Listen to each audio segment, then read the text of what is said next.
There is a particular quality to the dark in New Jersey in the middle of winter, especially in the years just after the First Great War. A darkness that settles early and decisively, turning the streets of the small industrial city into a series of amber pools cast by electric lamps with long stretches of shadow between them. Picture the corner of Alden Street and one of the quieter residential roads that branch away from it on an evening sometime in the early 1920s. A group of young women is leaving work, their coats buttoned against the cold, their voices carrying the way that voices do when a group of friends reaches fresh air after a long day indoors. They are moving through one of those stretches of shadow, away from the lamplight, talking, adjusting their scarves, and something about them would stop you if you happen to be passing by. They are glowing, not brightly, not like a lantern or a torch, more like the way a watch face catches and holds a lamp's light, and then releases it slowly into the dark. A soft, cold luminescence, faint enough that it would vanish entirely in a lit room, but unmistakable here in the winter street. It is in their hair. It is on the backs of their hands. One of them, if you looked closely, has a faint shimmer along her jaw, where she had rested her fingers against her cheeks sometime during the afternoon without thinking. They have been painting radium dials all day in the factory behind them on Alden Street, and some of the material has followed them out into the evening, as it always does, gathered in the fine creases of their knuckles, settled into the threads of their hair, dusted across the collars of their blouses in a way that no amount of washing at the factory sink quite removes. What is remarkable, looking back, is not the glow itself. What is remarkable is the feeling that accompanied it. By the early 20s, many of these women had been doing this work for several years, and the luminescence had long since passed from novelty into something more like a comfortable quirk of the job. Some of them had fun with it, painting their nails on a Saturday night, leaving glowing handprints on a friend's coat as a joke, pressing a glowing thumb to their cheekbone before stepping into a party, so that their face caught the light in a way that nobody else's did. A few of the women had given glowing paint to their boyfriends to dab on a necktie, or carried a little home for their mothers to use as an entertainment at the table after dinner. The glow was not frightening to them. It was not even particularly a subject of discussion. It was simply part of what it meant to do this particular kind of work, in this particular factory, in this particular moment in the life of an element that the whole world had decided to love. This is a story about that moment, about what it meant to live inside it, and about what the moment eventually gave way to. It is a long story and a quiet one in many of its parts, and it earns its understanding slowly. But it begins here, in this winter street, with these young women and the faint cold light they are carrying home without knowing what it will cost them. To understand how any of them came to be standing on Alden Street with radium in their hair, it helps to understand what Orange, New Jersey, was in the years approaching and following the First World War, and what it offered to a young woman who needed work. Orange was part of a cluster of Essex County municipalities that made up one of the denser industrial zones in the northeastern United States, a landscape where factories of various kinds had been settling since the middle of the previous century. The hat-making industry had been there first, and for a long time Orange was among the hat capitals of the country, which sounds faintly comic now, but which meant, for several decades, a steady and reliable supply of work for the people who lived there. By the time the hat industry began its slow decline, other enterprises had moved in to fill the space. Chemicals, leather goods, electrical components, precision instruments, all the varied manufacturing that the Northeastern Corridor had come to specialize in during the long industrial expansion of the late Victorian and Edwardian years. That seemingly unstoppable proliferation of goods and machinery that had reshaped the daily life of the Western world. The city itself was not glamorous. No one was writing poems about Orange. It had the particular texture of a working industrial town. Rows of modest wooden houses on streets that had been platted with a certain confidence in the future, and then left more or less as they were once the lots were sold. Corner stores where proprietors knew most of their customers by name.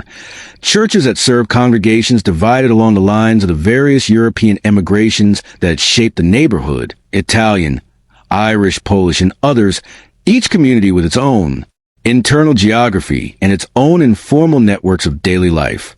The women who worked at the radium factory lived inside this world. They were mostly young, mostly from working-class families, and mostly the daughters or sisters of people who had done factory work themselves, or who had come across the Atlantic with the specific hope of eventually getting their children into something a little more stable than what they had started with. A job at the Radium factory, which, from around 1917 onward, operated under the name of the Radium Luminous Materials Corporation and would eventually reorganize as the United States Radium Corporation, was, by the standard available to a young woman in Orange in those years, a genuinely good position. The pay was better than most of what else was on offer.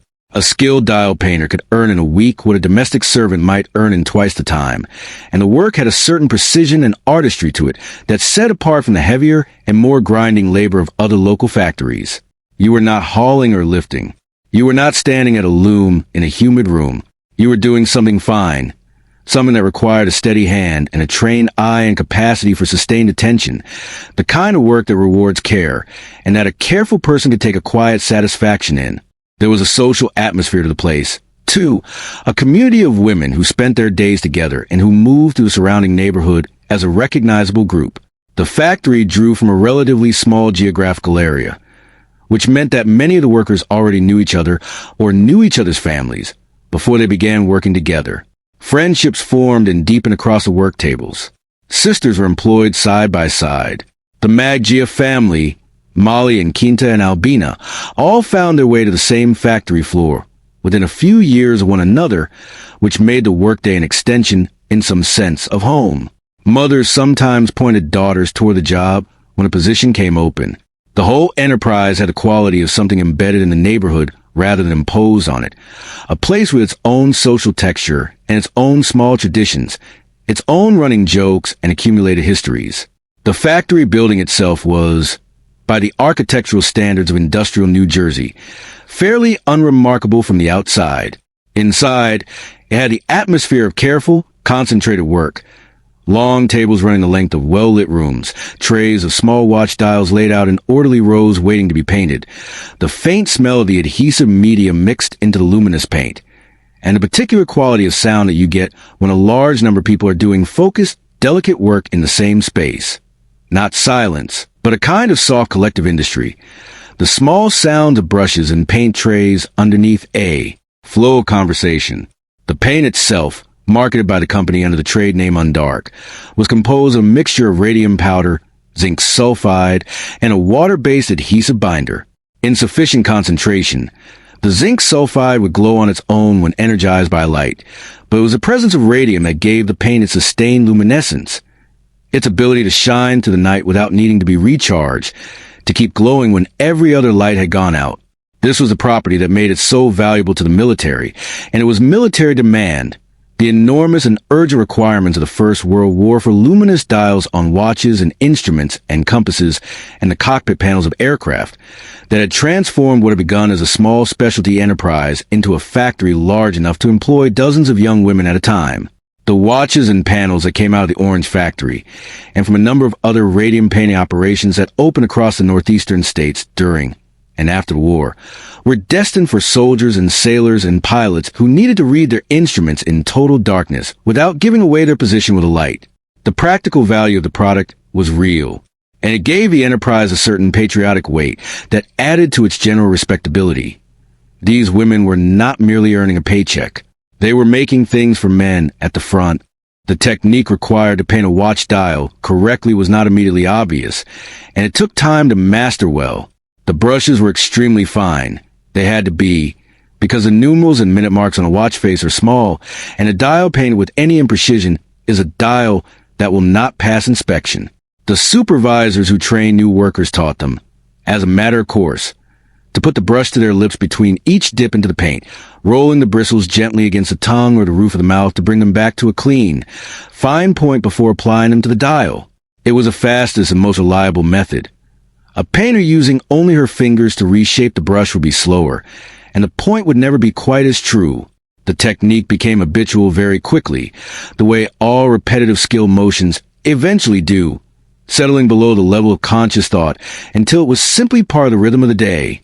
The supervisors had a phrase for it, short and practical and entirely free of any shadow. Lip, dip, point. The brush to the lips, the brush into the paint, the brush to the dial. Lip, dip, point. Dozens of times an hour, all day, at the long tables, in the well-lit rooms, with the trays of small faces waiting. To fully appreciate what this work meant to the women who did it, it is necessary to understand what radium meant to the world that employed them, because in those years the two things were genuinely inseparable. Radium was not simply a material used in a manufacturing process. It was, for anyone who had been following the culture of the previous 2 decades, one of the most celebrated substances on Earth. Pierre and Marie Curie had announced its discovery in 1898, isolating it from pitchblende or through an extraordinary labor of extraction, working through tons of raw material, in conditions that were by any measure grueling, to isolate first traces, and then small quantities of substance whose behavior seemed, in those early years, to violate the most settled assumptions of physics. Radium released energy continuously, without any apparent source. It glowed in the dark. It warmed the air around it slightly. It produced effects on nearby materials that could not be explained by ordinary chemistry. The Curies themselves had described the pleasure of sitting in the dark of their laboratory to watch the pale blue glow of the compounds they had worked so hard to purify, a detail that became part of the popular mythology of the element almost immediately. The image of 2 scientists sitting in the dark, watching something shine that had no right to shine, pulled by curiosity and wonder towards something whose implications neither of them could yet fully see. Marie Curie would go on to win 2 Nobel Prizes, the first shared with her husband and a colleague in 1903, the second in her own name in 1911, and her fame was of a kind that very few scientists ever achieved, the kind that crosses from professional recognition into something resembling cultural heroism. She was written about, photographed, admired, and argued over in a way that a later century would reserve for a different kind of celebrity. And in the wake of her fame and her work, radium itself occupied a peculiar position in the popular imagination, somewhere between a scientific wonder and something that bordered on the miraculous. It was a short step from there to the belief that radium was healthful. If the element released such extraordinary energy, surely that energy was vitalizing. Surely something that glowed with such contained power must be, in some sense, alive in a way that ordinary matter was not. And surely a living substance, introduced into a tired or depleted body, would restore what time and labor had taken away. This was the leap that the early 20th century made with great enthusiasm and almost no caution, and it was not entirely rational by the reasoning available at the time. It was the same kind of thinking that had previously drawn people toward mineral springs and various tonics and fortifying compounds. But radium had a scientific prestige behind it that earlier remedies had lacked, a Nobel Prize attached to its name, and this gave enthusiasm for it an unusual durability. By the years when the Alden Street factory was running at full capacity, the radium marketplace was extraordinary. There were radium-infused tonics sold in chemist shops, bottled in elegant vessels, and marketed to people who felt their energy was flagging. There were radium face creams, radium hair treatments, radium soap. There were radium-based drinking preparations, water allowed to stand in ceramic crocks containing low-grade radioactive material, and then sold with claims that sound, from the distance of a century, almost impossible in their confidence. There were radium spas in Europe, where patients traveled to take the waters from naturally radioactive springs, and the medical literature of the early 20th century contains entirely earnest discussions of the therapeutic value of these treatments. The element had lent its name and its glow to a marketplace of wellness and modernity that stretched from medical offices to beauty counters to kitchen tables. And it was selling. When the supervisors at the Orange Factory told their new employees that the paint was harmless, and they did tell them this routinely, as a matter of course, those assurances landed in a cultural landscape that was already inclined to receive them warmly. The paint was not frightening. It was not even particularly strange. It was the stuff of Marie Curie, and Nobel Prizes and tonics that promised restore vitality. If anything, working with it daily carried a faint glamour, a sense of proximity to something remarkable. Among the women who found their way to the tables on Alden Street in the years around 1917 and 1918 were 2 whose names will come up again in this story, and who are worth pausing on here, in the brightness and relative ease of those early days, before anything had begun to go wrong. Grace Fry was around 19 years old when she began working at the factory, a young woman from a local family, who brought to work a natural precision that made her well suited to the delicate demands of dial painting. She was By most accounts, sociable and self-possessed, the kind of person who is easy to like without being particularly loud about it, who forms friendships that prove reliable over time.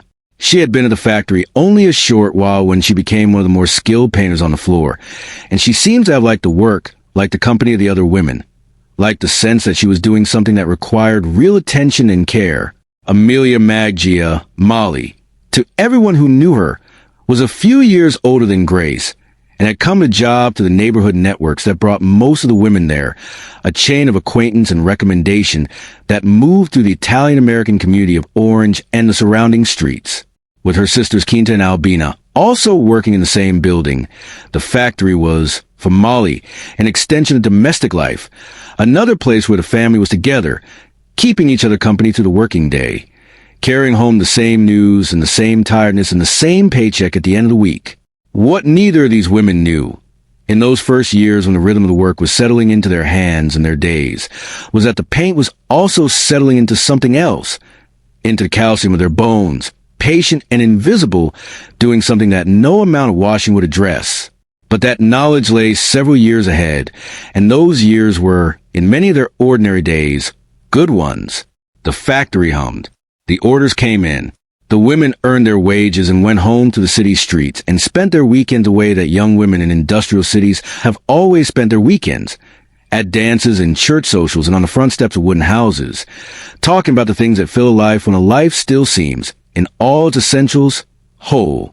On winter evenings, walking home, some of them noticed a faint cold light on their skin, and most of them thought nothing much of it, or thought something fond, thought it was strange, thought it was pretty, gathered under a lamppost to compare the brightness on their palms. And then they went home, and the ordinary evening settled around them, and they washed their hands and sat down to supper, and by morning the glow was gone, or too faint to see in the daylight. The work would be there again at the end of the walk. The brushes, the trays, the small illuminated faces waiting to be made. A factory floor is a world unto itself, with its own climate and customs and internal sense of time, and the dial painting room at the Radium Luminous Materials Corporation on Alden Street had a particular character that the women who worked there could have described in detail if you had asked them. The quality of the light, the smell that settled over the room through the course of a morning, the specific way sound moved around the space, the small ritual landmarks of a well-established daily routine. Places where people do careful, repetitive work over a long span of time develop a kind of personality, shaped by the collective habit of everyone who has passed through them, and this room was no exception. It had the feeling of a place that knew what it was for. The light was good. This was not incidental. It was essential because the work required it. The supervisors who managed the room understood that a painter working in inadequate light would produce inadequate work, would miss the faint imperfections in a dial, would lose her sense of proportion on the minute scale she was working at, and would have to redo dials that should have been finished the first time. So the windows were large and positioned to bring in as much of New Jersey daylight as the hours of the season allowed, and on the shorter days of winter, when the light outside began failing in the late afternoon, electric lamps came on over the tables to maintain the even illumination that the work demanded. For a woman arriving at work on a gray November morning, stepping inside could feel like a mild relief, warmer and brighter than the street, and already busy with the soft industry of the women who had arrived just before her. The tables were long, running nearly the full length of the room, and they were organized with the practical logic of a space designed for throughput. Trays of watch cases would arrive from other parts of the building at various points through the day, carried in stacks or in small wheeled carts by workers whose job was to keep the supply moving without interrupting the rhythm of the painters. A finished set of dials would be removed and taken elsewhere for inspection, and then assembly, and a new set of blanks would take their place. The cycle kept the tables occupied from the start of the workday to its end, which gave the room a pleasing sense of continuous purpose. You were never idle, never waiting, never standing in particular low-grade frustration of a factory worker whose line has stopped and who has nothing to do but stand. The work came to you steadily, and you did it, and it went away again and more came. On each table, within reach of every painter, sat the essentials, a tray of blank watch dials or other instrument faces in need of painting, a small jar or dish of the luminous compound, the undark mixture of radium salts and zinc sulfide and water-based adhesive, that the company prepared elsewhere in the building and distributed to the painters in measured quantities, and a set of brushes extremely fine, made for work at the scale, and no other. The brushes were the painter's most important tools, and a good painter developed a relationship with her brushes that bordered on the personal, an awareness of which ones held their point best. How long a brush would stay reliable before it began to splay and needed to be replaced. The precise pressure required to draw a clean line across the tiny surface of a watch dial without bleeding the paint into the spaces between the numerals. To paint a watch dial correctly requires a certain quality of stillness. Not the stillness of someone doing nothing, which is a passive thing, but the active, gathered stillness of someone doing something precise, a steadying of the breath, a relaxation of the shoulders, a setting of the wrists at the angle that gives the fingers the finest degree of control. The women who had been at this work for a year or two had developed this quality as a matter of course, the way any skilled worker internalizes the physical discipline that her work requires, until it stops being discipline at all, and becomes simply the way she occupies a chair and holds a brush. Picture the motion itself, at the speed of someone for whom it has become familiar. The brush is lifted from the current dial, where it is just delivered a clean stroke of luminous paint along a hairline mark or around the curve of a numeral. The painter brings the brush to her lips. The same easy, unhurried motion you might use to moisten the tip of a pencil or to taste something from a spoon, and presses it gently there, rolling the bristles against her tongue or the soft tissue inside her lower lip, feeling the point come back to its proper sharpness under the slight pressure. Then the brush goes down into the paint jar, lifted with a small, controlled burden of luminous compound adhering to the fine tip, and then back to the dial for the next stroke. The whole sequence takes only a few seconds. Across a workday of 6 or 7 or 8 hours, it happens hundreds of times, building into a cumulative rhythm as natural and unremarkable as breathing. Lip, dip, point. The phrase itself has a pleasant cadence to it. 3 short syllables that move with the rhythm of the motion they describe, and have become, by the early 1920s, the standard shorthand for the technique, used by supervisors teaching new workers, used by painters reminding each other, used entirely without self-consciousness because there was, as far as anyone in that room had been given reason to believe, nothing requiring self-consciousness about it. The paint was safe. The supervisor said so.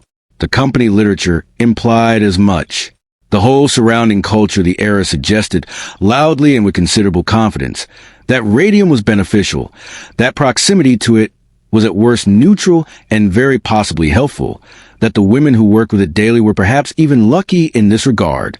One of the factory's physicians, or someone occupying that role in the company's organization, is reported to have told workers, at around this time, that the paint would put roses in their cheeks.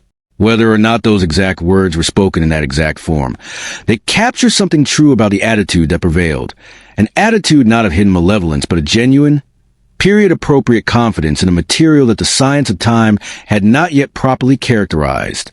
The men who ran the company were not, for the most part, cackling over the harm they were concealing. They were, for the most part, operating inside the same cultural consensus that their workers inhabited, a consensus that held radium to be a gift, a wonder, a sign of modernity's beneficence. The harm that was accumulating invisibly in the bones of the women at the long tables would require years to become apparent, and by the time it did, the habits of lip and dip and point would be so thoroughly embedded in the daily practice of the work that changing them would have required confronting a question that nobody in the room had yet thought to ask. Catherine Shaw came to the factory in her teens, not long after Grace Fryer had started there, and the 2 young women fell into the kind of easy friendship that forms naturally between people who share a workplace and a temperament, a friendship sustained by proximity and the small shared comedies of the workday, the kind that you carry with you for years afterward even if the work itself is long since past.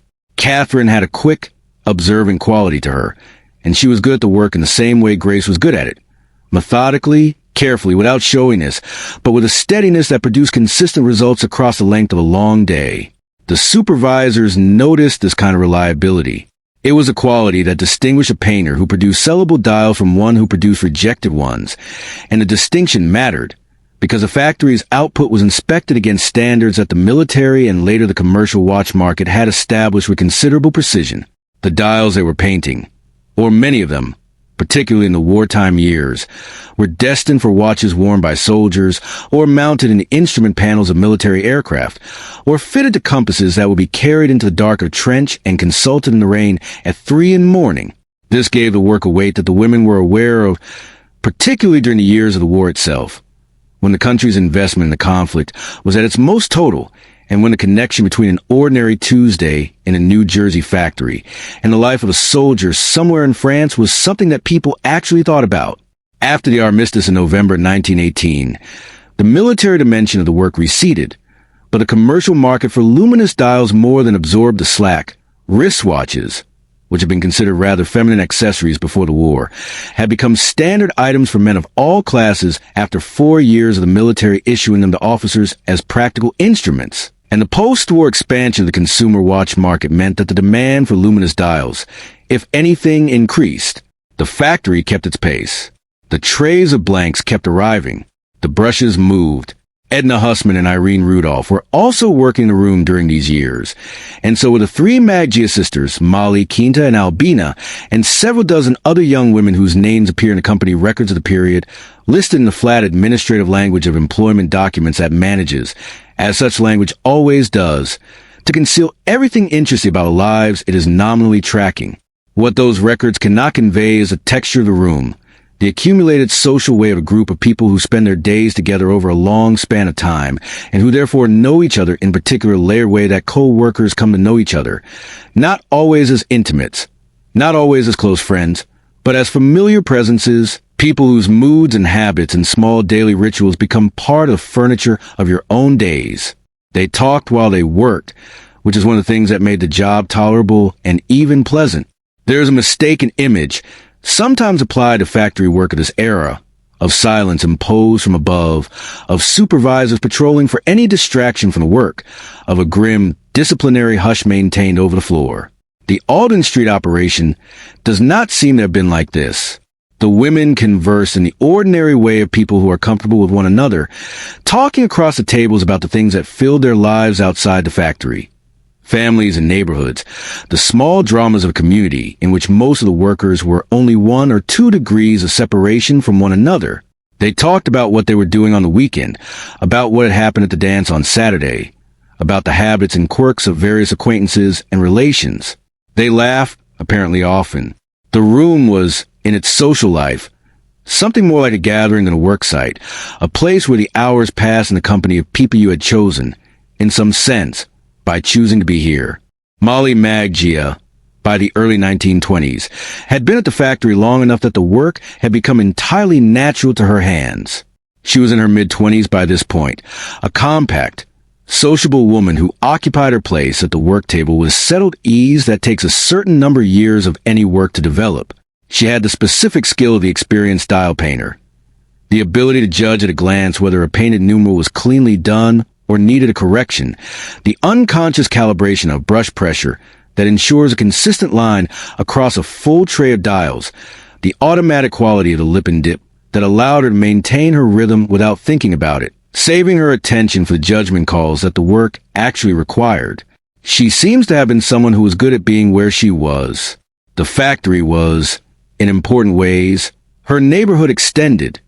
The sisters at the same tables, the familiar faces of women she had grown up near, the rhythms of the workday fitting themselves around the rhythms of the life in orange that continued in all its ordinary specificity on the other side of the factory door. She went home in the evenings to the life that the wages helped to sustain. She had friends and, presumably, plans, the kind of modest, specific, entirely ordinary plans that constitute a life when a life is going normally, a sense of where the next year might take her, the next 5 years, the gradual accretion of a future that feels, if not certain, then at least legible. Grace Fryer's future was also taking shape in the ordinary way of the early 1920s, that remarkable decade that was recomposing the texture of American life with unusual speed. The cities were growing. The radio was arriving in living rooms. The department stores were filling their windows with the products of an industrial system operating at a scale and confidence it had never quite reached before. A young woman in a northern industrial city in 1922 or 1923 was living a world that felt genuinely new in ways that were mostly pleasurable. New forms of entertainment, new possibilities of mobility and independence, a loosening of certain older social constraints that had bounded her mother's choices more tightly than they bounded hers. Grace was earning her own money, spending her days in the company of friends, painting the small faces of instruments that would find their way onto the wrists of strangers across the country. This was not a diminished life. This was a life. The paint, in those days, was everywhere in a room in a mild, ubiquitous way of any substance used constantly in a contained space. In the dishes on the tables, on the brushes, on the fingers of the women who had dipped and pointed and dipped again all morning, on the cuffs of the work aprons that hung on pegs by the door, worked into the wood of the tabletops in a faint luminous patina that had built up over years of daily use. When the light fell in a certain way, or when someone glanced at the room in a moment when the overhead lights were being switched on as the afternoon darkened, you could see the glow of it. Not dramatic, not alarming. Simply present, the mild luminescence of material doing what it was constituted to do. Some of the women had discovered. In the way that people who work with interesting materials always discover things, various incidental pleasures of the luminous paint that had nothing to do with the job itself. You could, for instance, paint letters or simple shapes on a piece of dark paper and take it into a closet or a darkened room to watch them glow. You could paint the face of a clock at home or a decorative pattern on a small object and set it on a shelf where it would keep its light through the night. A few of the women had used paint on their fingernails for an evening out and found the effect striking. A soft, unmistakable glow that caught the attention of people nearby without announcing itself too loudly, the kind of detail that you notice from across a room and then find yourself drawn closer to understand. The supervisors were aware of these informal uses and did not, in any meaningful way, discourage them. Why would they? The paint was safe. The company had said so. The whole shining culture of Radium as gift had said so. And the women who took a small jar of undark home to paint a birthday message on a piece of paper for a friend's celebration were doing nothing more than borrowing, briefly, a little of the factory's particular magic for a private purpose, extending the workday's strange and pleasant glow into their ordinary evenings. The days had their small ceremonies. There was the arrival, the particular quality of morning when you are walking to a place where your day will happen, the way a familiar route carries you partly on habit, your mind still attached to whatever you left at home. There was the putting on of the work apron, the small negotiation of a chair, the exchange of the woman sitting next to you about something that happened since yesterday. There was a moment when the first tray of dials arrived and the brushes were taken up and the day's particular rhythm began. There was a pause at midday when the room shifted tempo for a little while and the conversation could spread out and meander instead of threading itself between strokes.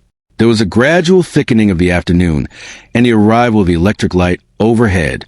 There was a point when the day's last tray was done and the brushes were cleaned and laid in their proper place and the apron went back on its peg.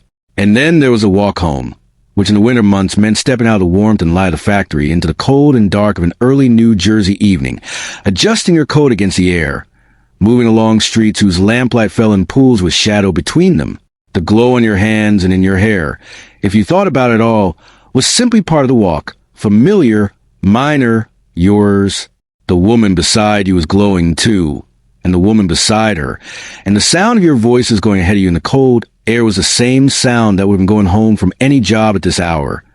Talk and laughter, and a particular lightness that descends on a person when the workday is finished and the evening opens up in front of her, uncommitted, her own. Whatever the body was quietly keeping, it kept without signal. The evenings were ordinary. The laughter carried down the street. The lights in the houses came on one by one, as the dark settled fully into orange, and the workday receded behind the women who were walking home through it, leaving the factory to its own quiet and its own dim, sourceless glow. In the early months of 1921, Molly Maggia began to notice something wrong with her teeth. This was not, in itself, a remarkable thing to notice. Dental problems were common enough in working-class communities of that era, where access to regular dental care was neither easy nor cheap, and where the diets of the preceding decades had not always been well suited to the maintenance of healthy teeth. A toothache was a toothache, an inconvenience, a source of intermittent misery, the kind of thing you put up with for a while before deciding it had become serious enough to spend money on. Molly was in her mid-20s, otherwise healthy by every outward measure, still coming to work each morning on Alden Street, still maintaining the easy rhythm of the workday, still painting dials with the practiced steadiness that several years of this particular labor had built into her hands. But the toothache did not resolve in the way that toothaches, even bad ones, generally resolve. It spread in the slow, insistent way of someone that has decided to become a larger problem, from one tooth to the neighboring ones, and then to the jaw itself, a deepening ache that moved along her lower face in a way that a simple abscess or straightforward cavity could not quite account for. She went to a dentist. The dentist extracted the tooth that seemed most obviously to be the source of the problem. The pain, briefly diminished, returned. Another tooth was extracted. The pain returned again. This pattern, repeated over the following months, would become one of the particular torments of Molly's situation. The logical response to the symptoms, the removal of what appeared to be the source, not only failed to solve the problem, but seemed, in some difficult-to-articulate way, to make it worse. The sites where teeth had been removed healed badly, or did not heal at all in the ordinary sense, leaving in their place wounds that remained open and sensitive and that produced a dull, persistent ache entirely distinct from the sharper pain of the extractions themselves. The dentist who was treating her was, by every indication, a competent practitioner doing what the situation appeared to call for. The situation simply did not respond. By the middle of 1921, the pain had moved beyond anything that could be managed in the ordinary way, and Molly's situation had attracted the attention of physicians who began working through the available explanations in the systematic, methodical manner that medicine of that era brought to a case that resisted easy classification. They examined her thoroughly. They took her history. They ran the tests that the diagnostics of the early 1920s made available to them. And in the absence of any framework within which her specific combination of symptoms made sense, because there was as yet no established medical understanding of what long-term radium ingestion does to a human jaw, no category into which this presentation fit. They reached for the explanations that their training had equipped them to reach for. The most damaging of these was the one that required the least imagination and the most cruelty, that the deterioration of Molly Maggie's jaw and conditioned the soft tissue around it bore resemblance to certain late-stage manifestations of syphilis, and that this was, in all likelihood, what they were looking at. This conclusion, once proposed, had a self-reinforcing quality. It explained the recalcitrance of the symptoms. It explained why ordinary dental treatment was failing, and it carried with the additional, deeply unfair implication that whatever was happening to Molly was, in some sense, something she had brought upon herself. That this diagnosis was entirely wrong is something that would only become clear later, and only through work that had not yet been done. At the time, within the limits of what the medical community understood, it was not an unreasonable error to make. It was simply wrong, with consequences that extended beyond the merely medical. The autumn of 1921 found Molly Maggie as still working when she could, still coming to factor on the days when the pain permitted, though the days when the pain did not permit were increasing. Her sisters were still at the same tables, and they were watching with a close, helpless attention that a person gives to someone they love who is getting sicker in ways that nobody seems to be able to stop. Quinta and Albina would have seen the changes in their sister's face. The way the lower jaw seemed to sit differently as the months passed. The careful way she was beginning to hold herself. The particular concentration of someone who has learned to manage constant pain by distributing her attention very precisely, leaving as little of it as possible on the thing that hurts. She was not the only woman in the factory who was feeling unwell. This is important to understand, and it is one of the more chilling aspects of the period when you look at it in retrospect. The symptoms did not arrive in Molly Maggie alone, as if she had been somehow singled out. They were distributed across the workforce, appearing in different women at different rates, and in slightly different forms, presenting sometimes as dental problems, sometimes as a bone pain in the leg or the hip, sometimes as an exhaustion that had a different quality from ordinary tiredness. Heavier, more settled, the kind that does not respond to rest in the way that a tired person expects rest to work. But the distribution of these symptoms across a group of women who all worked in the same building and did the same work was not, in those early years, recognized as a pattern. It was recognized as a collection of individual misfortunes, each being addressed separately by the family doctors and dentists of a working-class community that had no reason, yet, to connect them. Grace Fryer was beginning to have her own difficulties around this time, not yet a severity that Molly was experiencing, but enough to mark themselves. A pain in her jaw, some trouble with her teeth, a sense that something was not quite right in ways that were hard to specify. She continued to work. Most of the women continued to work as long as they could, partly because they needed the income and partly because stopping had not yet presented itself as clearly the right thing to do. The connection between the work and the symptoms had not been made. The work was what they did. The symptoms were what their bodies were, inexplicably, doing. The two things existed in separate categories in the minds of the women who were experiencing them, because nothing yet had proposed the possibility that they belonged in the same category.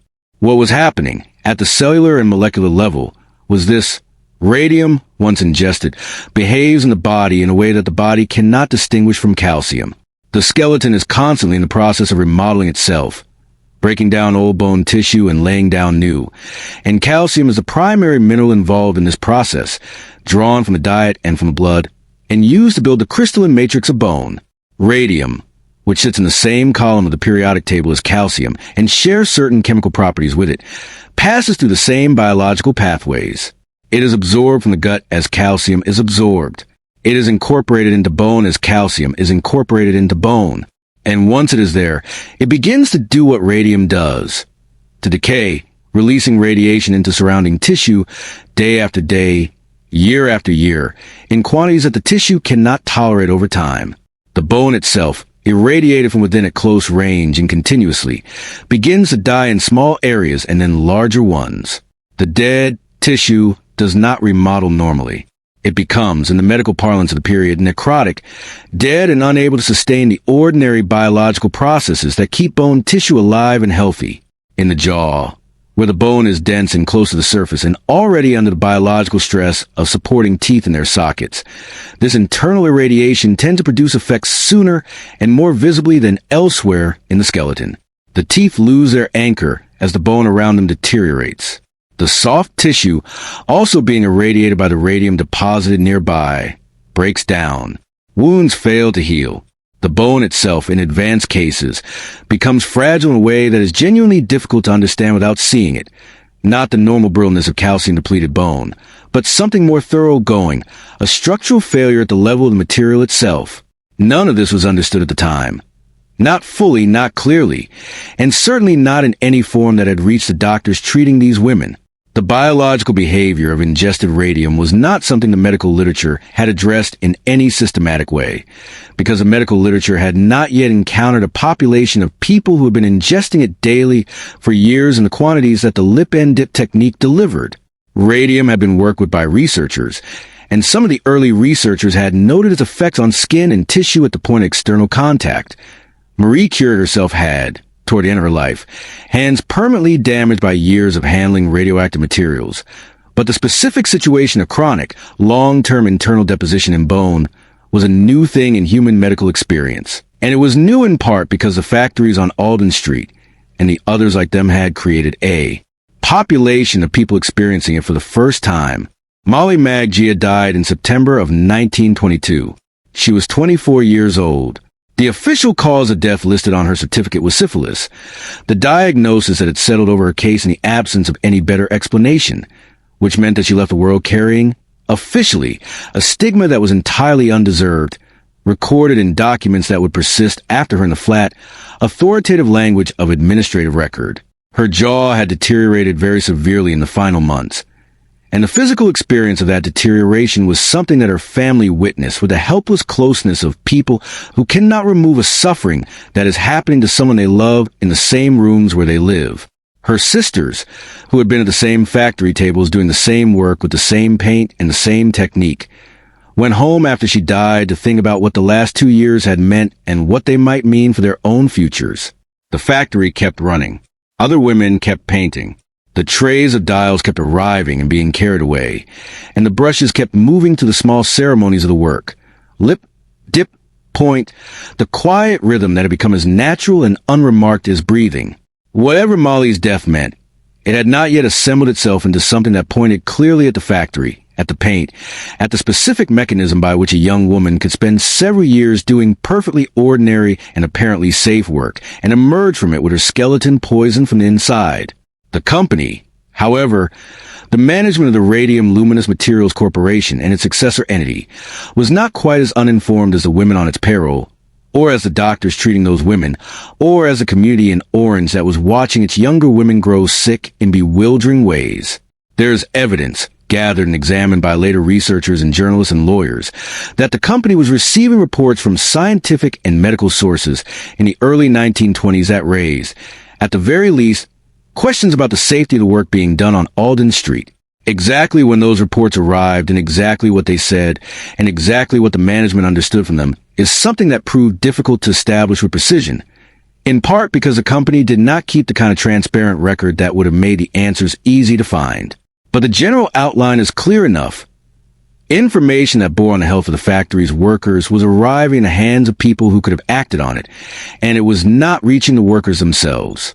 This is a place in the story where it becomes tempting to reach for simple villainy, for a neat division between those who knew and those who suffered, with the line between them perfectly clear and the people on the wrong side of it perfectly conscious of the harm they were perpetuating. The reality is more uncomfortable than that, though not in a way that diminishes the harm or absolves anyone of responsibility. It is uncomfortable in the way that most institutional failures are uncomfortable.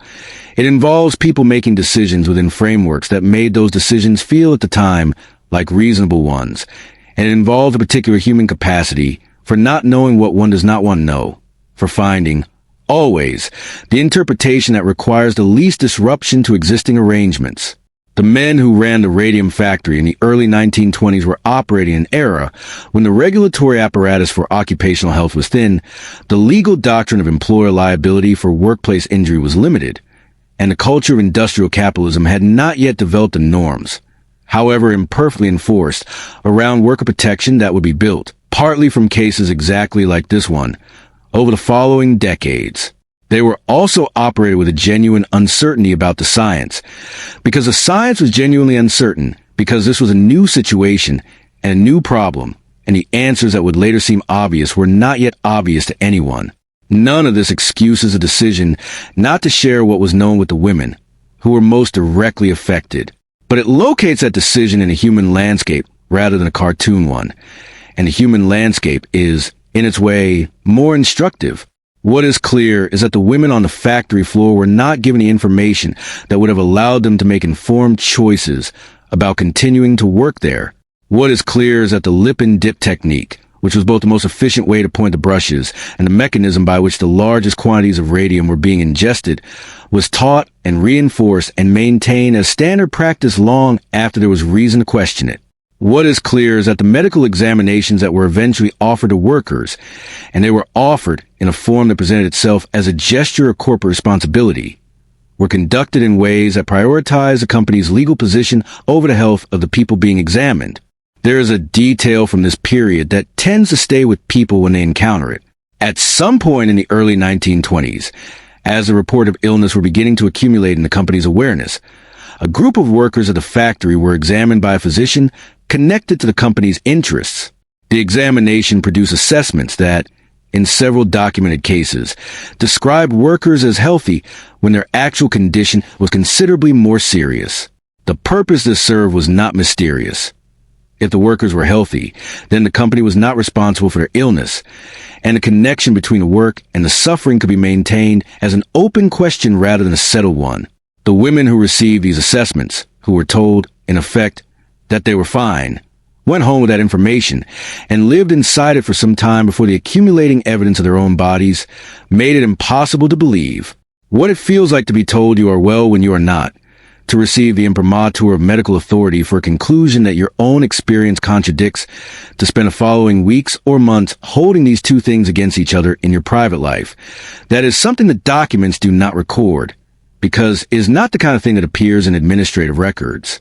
It belongs to the interior of a life, to the conversations that were not written down, to the particular quality of unease that settles over a person who has been given a reassurance they cannot quite trust. Catherine Schaub, Grace Fryer's friend from the factory floor, was developing her own symptoms around this time. Dental pain, fatigue, a difficulty with her jaw that was resolving itself slowly into something she could not explain away. She was in her early 20s, which was around the same age that Molly Maggia had been when her symptoms began. Catherine had been at the factory a little longer than Molly. She had been dipping and pointing for a little longer.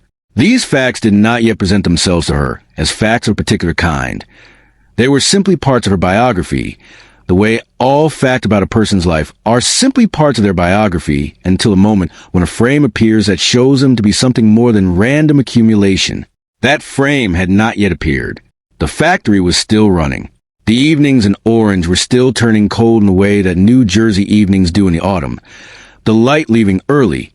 The streets taking on a particular character of a city settling into the darker months. The women who were still healthy walked home through those streets in a familiar way, sometimes glowing faintly in the dark. The women who were becoming less healthy walked home too, when they could, with whatever understanding of the situation they had been permitted to develop, which was not yet the understanding that the situation actually required. Somewhere in the chemistry of their bones, the radium that had settled there over years of daily dipping was continuing its slow, invisible work. The same work it did in the dark of the laboratory, in the dial faces of the watches, in the paint trays on the long tables where the afternoon light came to the windows, and the brushes moved in their practiced rhythm, and the ordinary hours of the workday accumulated into a life. Patient, sourceless, relentless, shining in the dark, the way it always had. The morning would come again. The trays would arrive.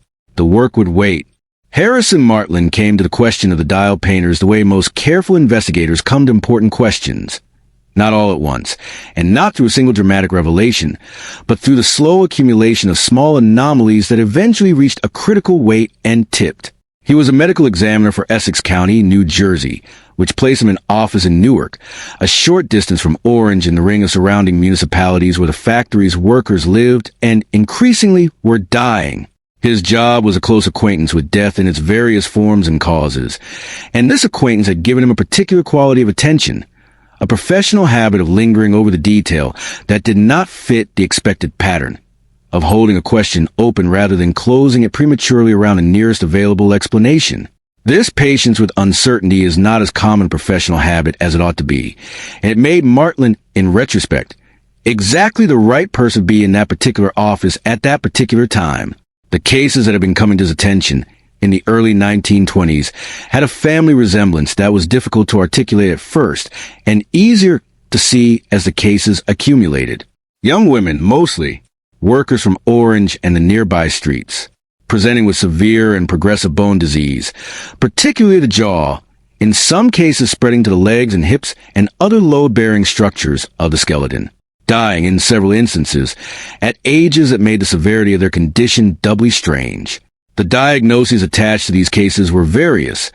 The syphilis label that had followed Molly Maggia into her death certificate was among them, and there were others invoking phosphorus poisoning, a well-documented industrial condition known as phossy jaw, which had ravaged workers in the match industry of the previous century, and which shared certain surface features with what these women were experiencing. Phossy jaw, though, came from chronic exposure to white phosphorus. The women on Alden Street worked not with phosphorus, but with radium. Martland began, carefully and methodically, to follow the thread. He spoke with surviving workers who were willing to talk with him, and he examined them with the attention his office and his training equipped him to give, and he began arranging the kinds of tests that his developing understanding of the problem suggested would be informative. What he was looking for was not merely a clinical picture. The bone disease was already visible enough to anyone willing to look, but physical evidence of a kind that could be measured, recorded, and set before other people in a form they could not easily dismiss. One of the tests he devised was both simple in concept and, when it worked, quietly remarkable. A person who has significant quantities of radium deposited in their bone tissue will exhale, in their ordinary breath, small but detectable amounts of radon gas. Radon is one of the products of radium's ongoing radioactive decay, a step in a long chain of transformations by which radium moves, over time, toward more stable forms, and it is volatile enough to pass from the bones to the bloodstream to the lungs and from there out into the air with every exhalation. Martland used instruments sensitive enough to detect this radon in the breath of the workers he examined, and what he found was consistent and clear, The women who worked the longest at the factory carried radium in their bones in quantities that showed up in the air they breathed. The element had not merely surrounded them during the workday and then gone away in the evening when they left the building.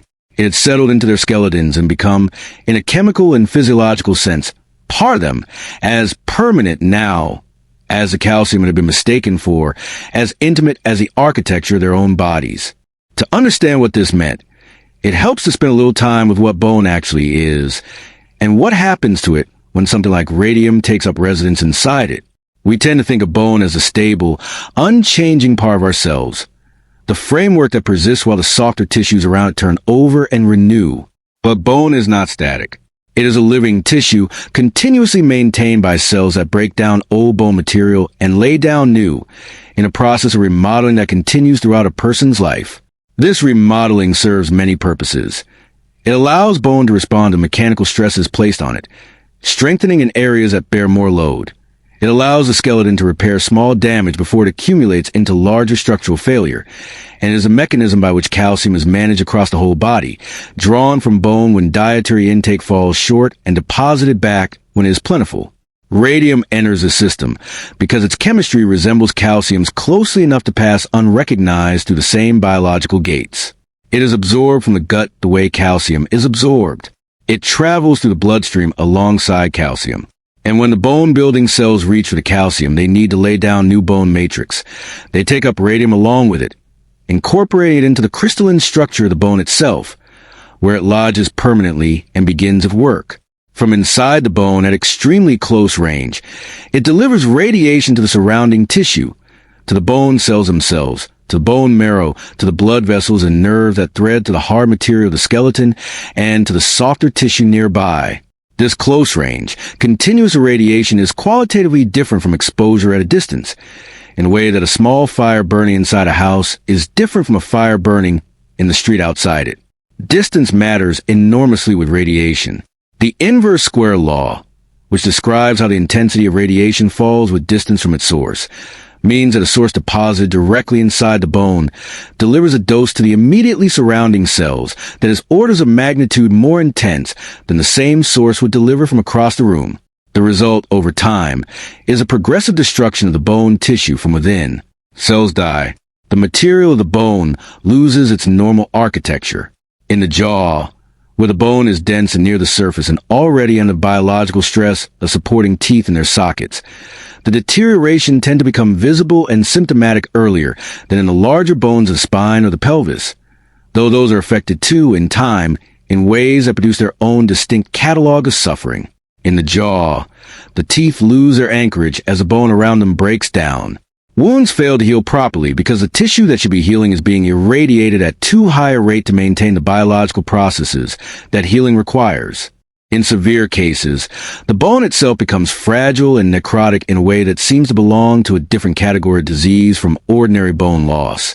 Not a depletion, exactly, but a kind of structural dissolution, the organized tissue losing its organization at the most fundamental level. Martland worked through this understanding carefully and systematically, cross-referencing what he was finding in his living patients with what the post-mortem examinations of those who had already died were revealing. The bones of deceased dial painters, when examined, showed damage consistent with internal irradiation. Some samples, when placed near photographic film or a detection instrument, produced readings that confirmed the presence of radioactive material even after death, embedded in the calcified structure of the skeleton that had absorbed it years before. He was assembling a picture that was, once assembled, impossible to misread. But the assembly took time, and the care he brought to it was partly a response to the environment he was working in, which included a well-funded and legally sophisticated company that had every incentive to contest any conclusion that pointed at its product and its practices. It was around this time, in the early middle part of the 1920s, that the company made a move that would later return to complicate its position considerably.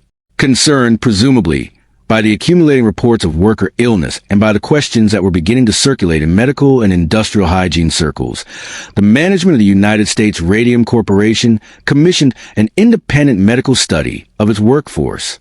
They engaged Cecil Drinker, a physiologist at Harvard with a serious reputation in the field of industrial health, to come to Orange and examine the workers and report on what he found.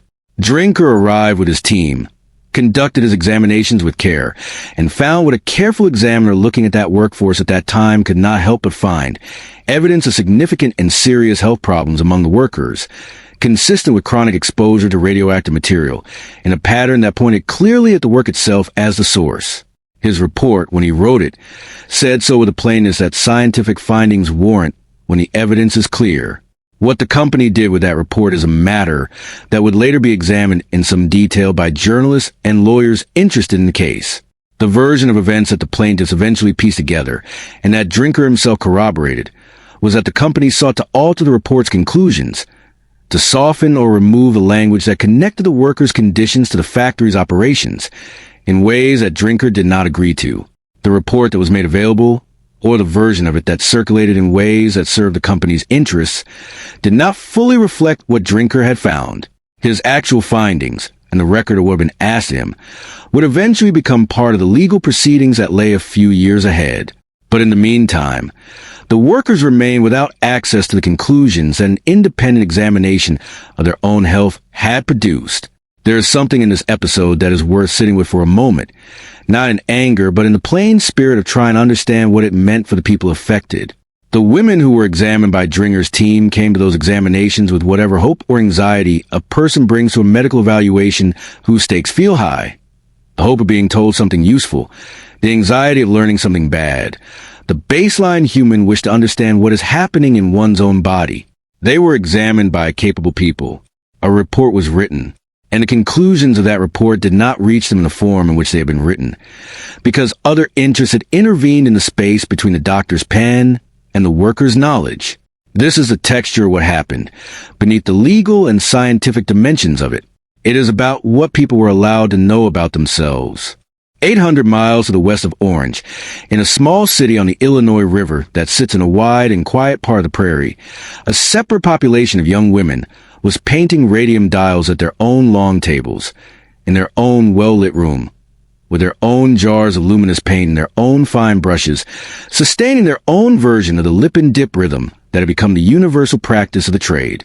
Ottawa, Illinois, was a different kind of place from Orange. Smaller, more agricultural in its surrounding landscape, sitting at the junction of two rivers away that had made a modest regional center since the mid-19th century. It had a particular quality that small Midwestern cities of that era often had, a certain coherence of community, the slightly tighter social weave that comes from a place where nearly everyone has some knowledge of nearly everyone else, where the connections between families and workplaces and churches and neighborhoods form a web dense enough that you rarely move through it without touching a thread you recognize. This quality would matter later when the illnesses began to accumulate and the community had to decide how to understand them, whether to see them as isolated misfortunes or as something that asked more difficult questions. The Radium Dial Company, which operated the Ottawa factory, was a separate enterprise from the United States Radium Corporation in New Jersey, a competitor, not a subsidiary, supplying the same market with the same product through the same technique. Its factory occupied a building on Columbus Street in the center of town, and it drew its workforce from the same kind of population that the Orange factory drew from: young women, mostly local, mostly from working-class families, for whom the work offered wages and company and a social life woven around the hours of the job. The Ottawa factory had opened in the early 1920s, somewhat later than the New Jersey operation, which meant that its workers had been at the lip and dip somewhat fewer years than the most experienced of the Orange painters. The damage was coming, but it was on a slightly different timeline, the same slow clock running a few years behind. Among the women working on Columbus Street was Catherine Wolfe, a young woman in her early 20s who had come to the job with a combination of practical need and genuine interest in the work that characterized most of the Radium Dial workforce. She was the kind of person who occupied a social world with natural ease, connected to her community through family and faith and friendship in the layered way of someone who has lived her whole life in a single place and whose life therefore carries a pleasant accumulated weight of long familiarity. She was, by most accounts, a person who took pleasure in particulars of her daily existence. The work itself, which she was good at, the women around her at the tables, the town and the river and the flat open light of the Illinois prairie in the different moods of the seasons. She was also, though she did not know it yet, carrying radium in her bones. The same process that had been underway in the bodies of the Orange women For several years, longer was underway in Catherine's body and in the bodies of the women beside her. The same chemistry, the same biological mistaking of one element for another, the same slow deposition in the calcium matrix of the skeleton. Ottawa would, in time, develop its own population of sick and dying women, its own local confrontation with what the work had done, its own legal and medical and personal reckoning. But in the early to middle years of the 1920s, all of that lay ahead, and the Columbus Street factory was simply a place where women came each morning and did careful, skilled work and earned their wages, and went home through particular light of the Illinois afternoon. What Martland eventually published in the mid-1920s was a careful and thorough account of what he had found in Orange, assembled from his examinations and his testing, and his review of the medical records and death certificates that had accumulated in Essex County over the preceding years. The paper is a piece of medical writing, and it has a character that good medical writing tends to have. Precise, restrained, attentive to the gap between what the evidence shows and what it might be tempting to claim beyond the evidence. But underneath its clinical language is a picture of something genuinely new in human medical experience. A population of people who have been destroyed from the inside by a substance they have been told was safe through a mechanism that nobody had previously had occasion to document, because nobody had previously created a group of people who were ingesting radium daily in the quantities that the lip-in dip produced. The paper did not immediately resolve everything. Scientific findings rarely do, particularly when the findings carry financial and legal implications for powerful interests that prefer a different conclusion. There would be responses and counter-arguments, and the usual machinery of professional dispute that surrounds any claim that disturbs existing arrangements. But the documentation was now in the literature. The pattern was now named. The mechanism was now described. A person reading Martland's account could follow the chain from the paint trays on the long tables through the brushes to the lips of the women who were pointing them, through the slow days of the working week and the months and the years, into the bone itself, and understand, in terms that the science of the period could now support, what had been happening all along in the lit rooms on Alden Street and on Columbus Street, and anywhere else that young women had been sitting down at similar tables with similar brushes and similar paint. What the paper could not do was change what had already happened in the bodies of the women who had been working since before any of this was understood. Radium, once incorporated into bone, does not come out. The biology that had absorbed it treated it as a permanent acquisition. This was among the most difficult aspects of the whole situation, that even the most accurate understanding, arrive at in time to prevent further harm, could not undo the harm that had already accumulated. The women who were sick were going to remain sick. The women who had died. The knowledge, welcome as it was, came with the particular weight of knowledge that arrives after the most important decisions have already been made, in a darkness that the knowledge would have illuminated, if only it had been available. The days in Ottawa were still quiet, for the most part. The river moved past the town in the patient way of rivers, wide and brown in the spring with the snow melt, clearer in the long, dry stretches of a prairie summer. The women on Columbus Street walked to work in the morning light and came home in the evening and occupied the ordinary hours of their lives with the ordinary content of lives being lived. The town knew itself, the way small towns know themselves, knew its families and its churches and its seasonal rhythms.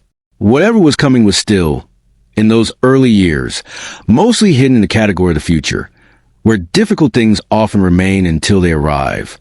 In Newark, Martland sat with his findings in the quiet of his office and continued the work of assembling what he knew into something that could be communicated to people who needed to know it.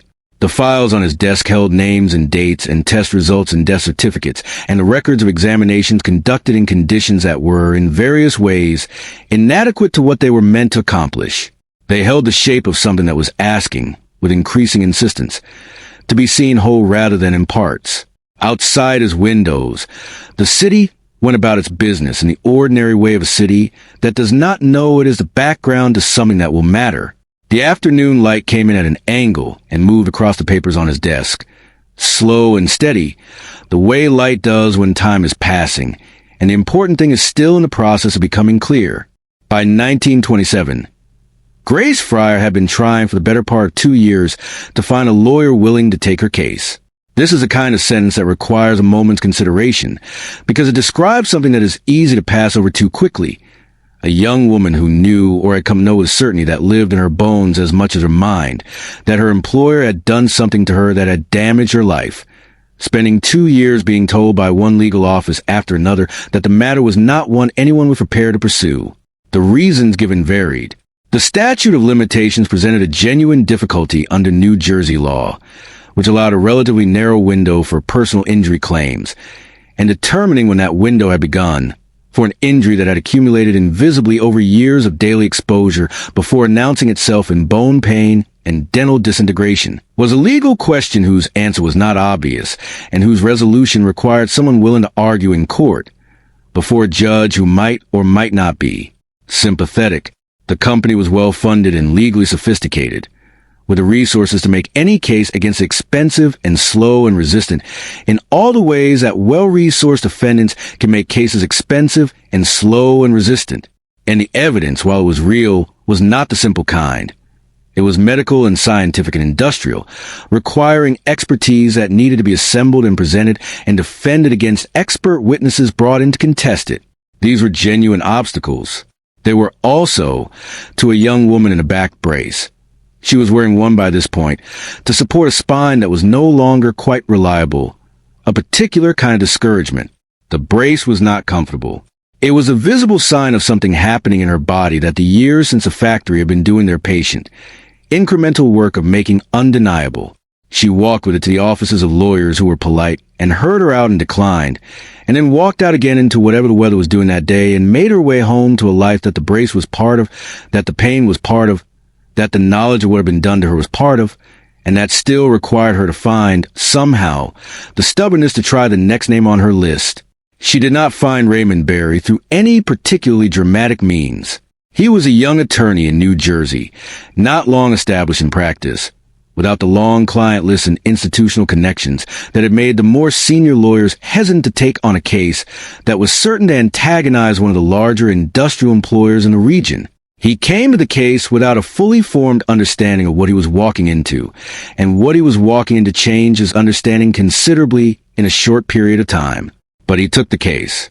After 2 years of being told no, in various formulations and by various offices, Grace Fryer found someone who said yes, and the quality of relief that a simple yes can produce after a long sequence of refusals is one of those things that is difficult to describe adequately from the outside. He quickly came to understand that one case would be stronger than 5, and 5 stronger than 1, that the pattern of shared experience among the factory's workers was itself a form of evidence, and that bringing multiple plaintiffs together would make it harder for the company to argue that any one woman's situation was an isolated misfortune unconnected to the work.